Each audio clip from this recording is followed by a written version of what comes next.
je devais avoir 12-13 ans, mais je faisais pas encore du break, je faisais pas encore du hip-hop. Mais j'avais des chorégraphies, des petits trucs avec un collègue, justement, un pote.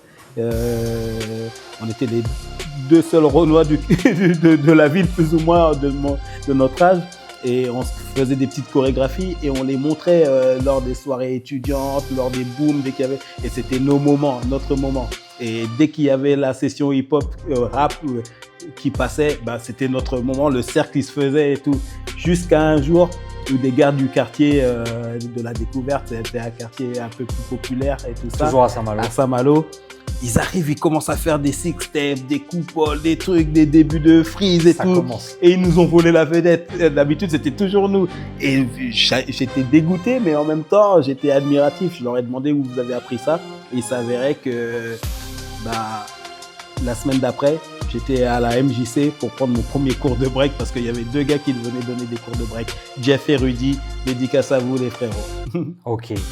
Et à ce moment-là, et là, j'ai 14 ans quand je... T'as 14 ans. Voilà.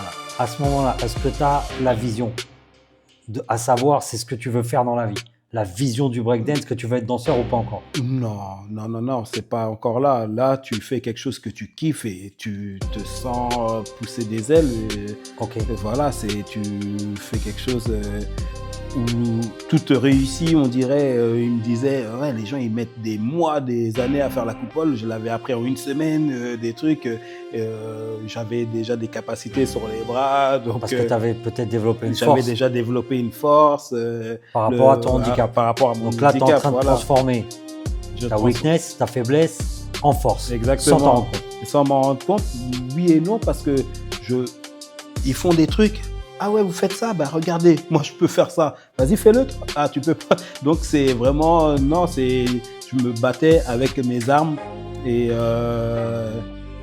j'ai cette phase justement où ça me ramène justement à ce côté où j'ai été obligé ça n'a pas été une option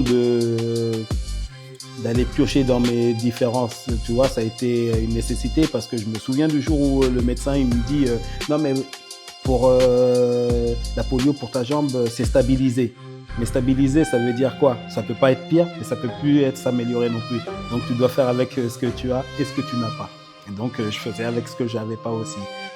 Il y en a qui font avec les moyens du bord, moi je faisais avec les moyens du rebord. C'est ouf ce que tu me racontes.